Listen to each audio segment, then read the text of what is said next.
Alexandra Maria de Oliveira, alguém que sonha com um mundo sem riquezas, para que um dia não exista mais pobreza, né? Alguém que deseja um mundo justo, onde tudo seja de todos e para todos e todas. Eu sou de Riacho das Almas. 5/9/1980. Antônio Francisco de Oliveira e Lindalci Celestina de Oliveira.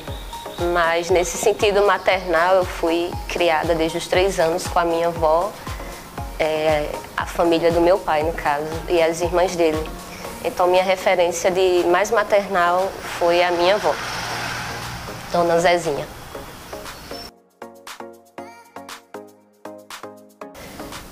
Minha avó ficou mais nesse serviço, né? Por a época, esse serviço doméstico, da casa, de tomar conta dos filhos, e ela também costurava. E o meu pai era agricultor. Na verdade, meu pai fazia um monte de coisa. Era agricultor, marchante, açougueiro e também já foi servidor público. Minha infância foi um pouquinho dura em algumas coisas, mas ao mesmo tempo gostosa de outra forma.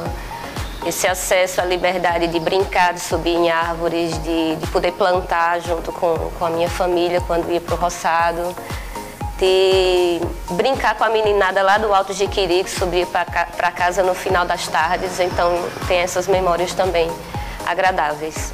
Minha formação é ciência, na minha graduação eu me formei em Ciências Sociais e tenho especialização em Epistemologia e História e outra em Culturas e Histórias dos Povos Indígenas. Professora. Não, sou solteira, não tenho filhos, sou mãe de gatos. A minha vida acadêmica mesmo, quando a gente chega na universidade, esse campo, as ideias vão surgindo.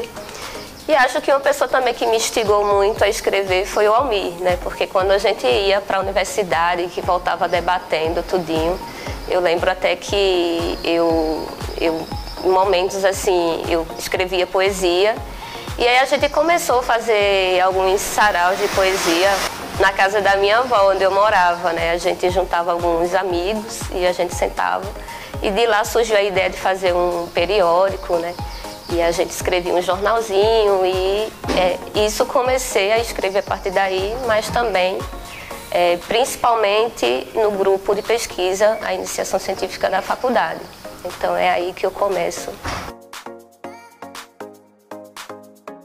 Eu começo a escrever mais, assim, de registrar mesmo minhas poesias e não publiquei nenhuma, mas são guardadas, arquivadas, aos 22 anos, mais ou menos, né? E antes disso eu pensava, mas eu não tinha o hábito ainda de registrá-las, né? Eu acho que muitas ideias até se perderam antes disso. Mas a partir, eu creio que a primeira, ela data mais ou menos aí, acho que por volta de 2002. E junto a isso também com a minha prática enquanto professora, porque eu gosto muito de partir da realidade dos meus alunos, né? Da comunidade. E eu começo também um trabalho de resgate da história local, da comunidade. E aí eu também termino orientando muito as crianças, né, a organizar alguns poemas, a organizar histórias da própria comunidade, em termos de lendas, mitos do lugar. Então eu passo também a escrever a partir daí do meu lugar enquanto professora.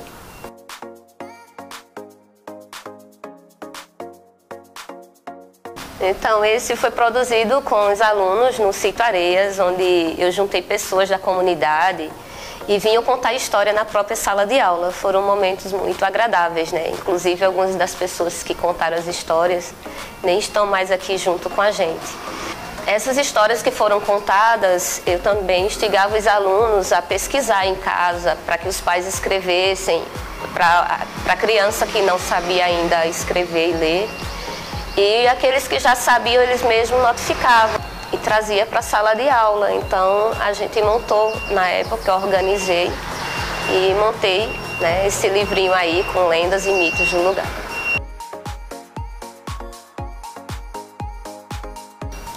A leitura é muito importante, a escrita, né, enquanto sujeito, né? A escrita, ela permite a gente registrar, manter vivo na memória, né, da vida, as coisas que acontecem e ela leva isso durante uma eternidade, né?